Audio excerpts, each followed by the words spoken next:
Hello, and thank you for having us. My name is Chris Fortes, and together with my colleagues Ying Hu and Cody McCormick, I'd like to welcome you all and kick off the presentation of our GLG capstone project, whose subtitle is A Match Made in Machine Learning Heaven, linking every client request to the best expert.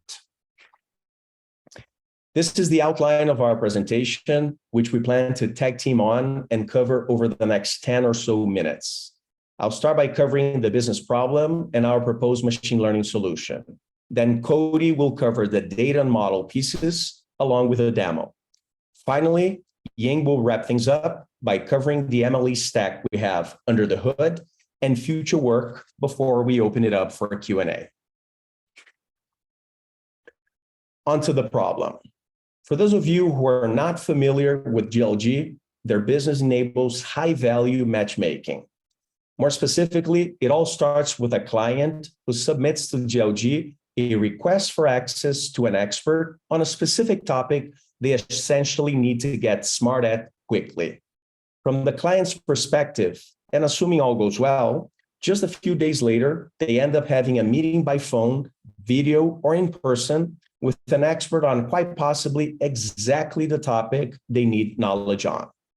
From GLG's standpoint, however, the challenge becomes, how can we process hundreds of these clients' requests a day so that they're matched not only quickly, but also accurately with the best expert available in GLG's 1 million freelance database? Well, let's find out.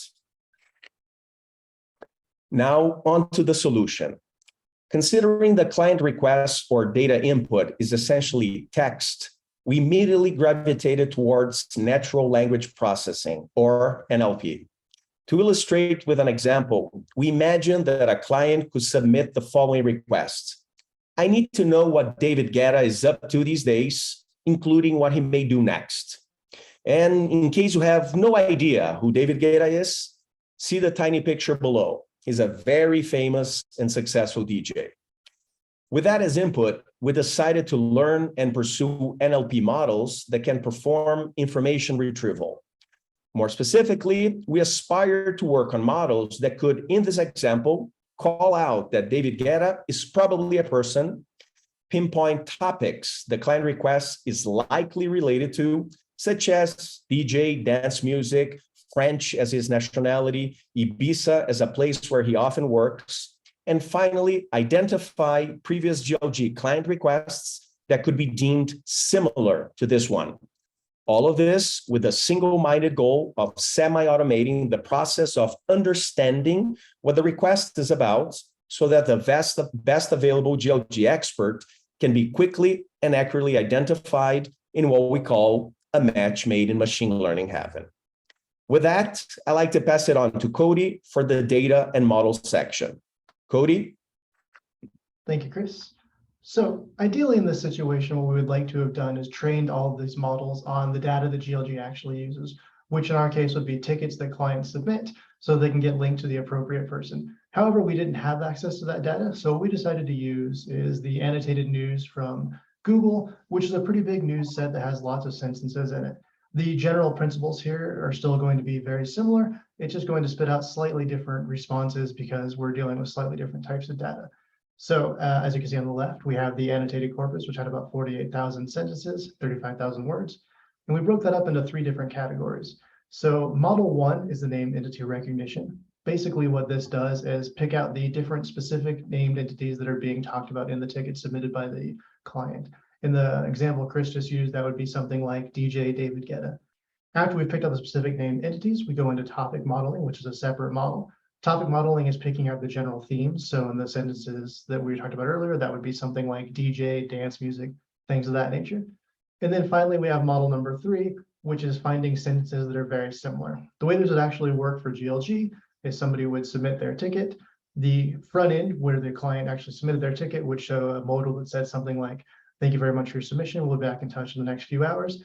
Then on the back end, the person at GLG who's actually in charge of making these connections would get a list of the named entities so they knew exactly what the client was interested in, a list of the general topics so they knew what types of things were going to be part of the request, and then a list of similar tickets that had been submitted to them in the past, so that they were able to quickly link people based on what had been done in the past, and they wouldn't have to repeat a lot of things.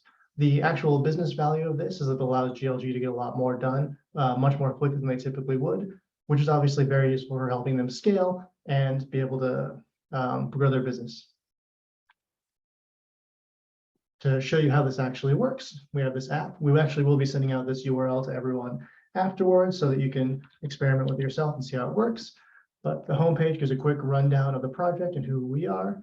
We also have a team page that explains a little bit more about myself, Ing, and Chris. And then the most important part is the try it out piece. So because we trained this originally on news, here's a sentence that it performs very well with from the news. We wanted to show you sort of the best case scenario. So our sentence is, as midterms near, Biden faces a nation as polarized as ever. And the answers we get from that are, the text we put in, of course, the named entities. In this case, the only named entity is Biden, which makes sense. Possible related topics. The most related topic is party, president, election leader. From this, you can see that the GLG people would very quickly know exactly what is being talked about, exactly what general buckets should be put in so that they could start matching it to experts relatively quickly, and other similar sentences from the past. And the GLG case, that would be similar tickets. So they could quickly see how these were routed and dealt with before. Sentences working exactly as we'd expect. Now, sentences will work a little less well on, but to keep with the theme of our presentation, we have David Guetta is a DJ who sometimes performs for rich kids in Ibiza, Spain, or Ibiza, Spain, which is how the rich kids would actually pronounce it. It does pick up the named entities perfectly. David Guetta, Ibiza, Spain. And then the topics are, of course, a little bit wild because it was trained on the corpus that has to do with news and not dance music or things of that nature. But we wanted to show you sort of both ends of the spectrum in terms of how this actually performs. That's it for the demo. I'm going to pass it over to my colleague, Ing, to bring us home. Thanks, Cody. So this slide shows you the deployment of the web application. The very inner frame, you can say, shows you the application is written using Python's framework Flask, and the ML model serves as the backend of the application. We then containerize the application and the environment required to run it using Docker. And finally, the web application Cody just showed us is deployed on an EC2 instance on AWS.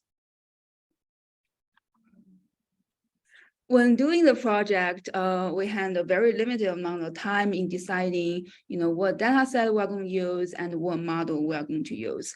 In the future, the first thing we like to do is to improve the output of the topic modeling. One immediate approach is to use a more diverse data set. Since the current data set we are using does not contain enough text for a diverse range of topics, so it's very hard for LDA model to learn the word distribution of some of the less represented topics. We believe training the model on a more well-balanced and diverse data set should improve the outcome. Another approach, which is very different from what we have done to labeling the request, is to use a semi-supervised learning technique. The basic idea is we will first hand label a few samples and then propagate the label to nearby requests. So here we are going to once again use the sentence transformer to embed the request, which has shown extraordinary performance based on our output of model 3. Another direction for future work is to expand the scope of our project. This including building the expert recommendation model, which is the second half of the solution Chris showed us. We also noticed the GLG has offices in other countries, so we want to see if we can adapt our model to non-English language as well. Before we go to a Q&A session, I want to first thank everyone for listening, and we hope you enjoyed it.